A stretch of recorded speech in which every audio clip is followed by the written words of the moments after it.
Assalamualaikum warahmatullahi wabarakatuh. Halo teman-teman semuanya, para pejuang. Baiklah, kali ini kita akan menjawab soal tes wawasan kebangsaan yang bertema Pancasila. Dan buat teman-teman semuanya yang ingin menonton materi sebelumnya, silakan berkunjung di channel kami dan tonton video sebelumnya. Nah, baiklah teman-teman semuanya, kita langsung saja untuk menjawab soal TWK tema Pancasila yang sudah di bagian keempat ya, atau volume keempat. Nah, untuk soal yang pertama yaitu perumusan Pancasila pada poin internasionalisme dirumuskan oleh. Jadi buat teman-teman semuanya yang tentu saja tuntas sejarahnya ya, pembelajaran sejarahnya, maka pada sidang BPUPKI yang mengusulkan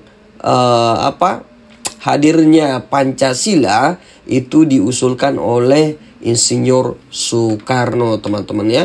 Jadi di situ perumusan Pancasila untuk poin internasionalisme itu dirumuskan oleh Bapak Insinyur Soekarno. Jadi jawabannya adalah bagian B. Nah, selanjutnya soal yang kedua, mengenakan batik merupakan pengamalan sila. Nah, ini bicara tentang batik yang tentu saja warisan budaya ya Indonesia, yang tentu saja ketika kita mengenakan batik tersebut, kira-kira hubungannya dengan Pancasila, kira-kira yang mana yang kita amalkan ya. Nah, tentu saja untuk A, apakah 1 sila pertama, sila kedua, ketiga, keempat, dan kelima. Nah, untuk penggunaan batik itu kan adalah warisan budaya tanah air. Itu berarti ketika kita menggunakan batik, maka akan menunjukkan rasa cinta kita kepada tanah air kita sendiri. Ya, itu berarti kalau kita cinta tanah air dan orang lain juga mengenakan, semakin banyak yang mengenakan, berarti orang-orang tersebut cinta tanah airnya. Orang-orang yang cinta tanah airnya berarti ada semangat persatuan. Nah, oleh karena itu ya, untuk sila ketiga yaitu persatuan Indonesia. Jadi untuk penggunaan batik itu salah satu bentuk pengamalan sila ketiga, teman-teman ya. Jadi jawabannya adalah bagian C. Selanjutnya untuk soal nomor 3. Latar belakang dibentuknya panitia kecil dalam sidang pertama BPUPKI dengan agenda perumusan dasar negara adalah. Jadi di sini latar belakang dibentuknya panitia kecil pada sidang BPUPKI ya, karena memang panitia kecil itu untuk bisa merumuskan dasar negara, teman-teman ya. Jadi untuk pada bagian tersebut ya, yang menjadi alasannya supaya untuk tugas panitia itu sendiri ya, memang kenapa bisa dibentuk panitia kecil, karena memang pada sidang pertama BPUPKI itu belum diperoleh yang namanya, atau belum didapatkan kesepakatan dengan seperti apa rumusan dasar negara tersebut. Jadi panitia kecil itu berupaya bekerja untuk bagaimana melanjutkan ya apa-apa yang belum selesai untuk perumusan dasar negara. Nah, itu berarti jawabannya di sini adalah, kalau kita lihat A membentuk, itu salah ya. Bagian A bukan untuk membentuk reses selama 1 bulan. Kemudian B, sampai akhirnya sidang pertama BPUPKI belum diperoleh kesepakatan tentang rumusan dasar. Tentu saja ini jawabannya ya, bagian B. Kalau bagian C mengenai rumusan dasar negara menuai protes, tentu saja tidak ada sejarah yang mengatakan sejarah tentang itu. Kemudian terlalu banyak rumusan dasar negara yang diajukan tidak ada hubungannya. Kemudian tenggang waktu yang diberikan BPUPKI telah berakhir. Tentu saja bukan ya alasan dibentuknya panitia kecil tersebut. Jadi alasan panitia kecil dibentuk karena memang belum diperoleh kesepakatan tentang rumusan dasar negara. Selanjutnya soal yang keempat. Saling menyayangi antar sesama anggota keluarga merupakan salah satu contoh pengamalan sila keberapa ya. 1, sila kedua, ketiga, keempat, dan kelima. Tentu saja yang berkaitan dengan saling menyayangi antar sesama keluarga, maka tentu saja itu masuk dalam ranah aspek kemanusiaan, teman-teman ya. Nah, jadi saling menyayangi, saling membantu itu masuk pada ranah aspek kemanusiaan. Itu berarti pada sila Pancasila ya, Pancasila yang menyilakan tentang kemanusiaan ya, itu ada pada sila kedua ya, yaitu kemanusiaan yang adil dan beradab. Jadi jawabannya adalah bagian B. Selanjutnya soal yang kelima. Indonesia dan Cina kembali bersitegang. Kapal perang Republik Indonesia milik TNI Angkatan Laut melepas rentetan tembakan peringatan di perairan Natuna, Laut Cina Selatan, yang salah satunya diklaim oleh Cina mengenai kapal nelayan mereka. Ya, jadi tembakan yang dikeluarkan oleh milik TNI Angkatan Laut itu mengenai ya kapal nelayan dari Cina. Tindakan tegas TNI ini sesuai dengan pengamalan sila. Jadi tentu saja supaya bagian NKRI tidak dimanfaatkan oleh negara lain yang ada di perairan Natuna, maka tentu saja TNI harus bersikap tegas ya, langsung menembak mereka, teman-teman ya. Tentu saja ini adalah upaya membela tanah air ya, mencegah supaya orang lain mengambil kekayaan yang ada di dalam tanah air, maka tentu saja pihak TNI langsung menembak nelayan tersebut dengan upaya mempertahankan wilayah Indonesia.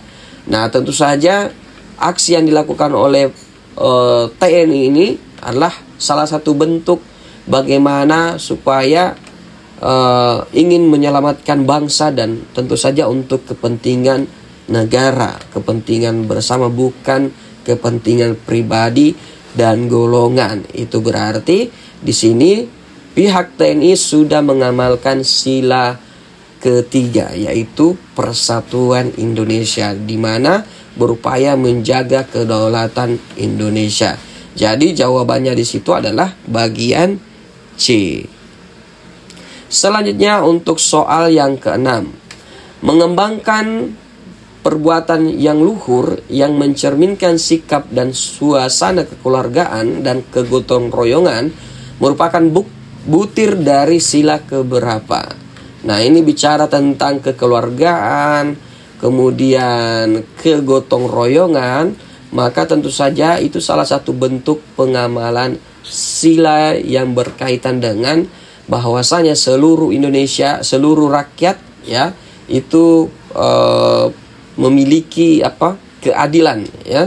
Jadi ada rasa di mana kita saling punya suasana kekeluargaan, harus bergotong royong, kemudian menunjukkan perbuatan yang luhur, maka itu merupakan butir dari sila kelima ya, itu keadilan sosial bagi seluruh rakyat Indonesia. Jadi di mana untuk pengamalan sila kelima itu untuk mengembangkan perbuatan yang luhur yang mencerminkan sikap dan suasana kekeluargaan dan kegotong royongan ya.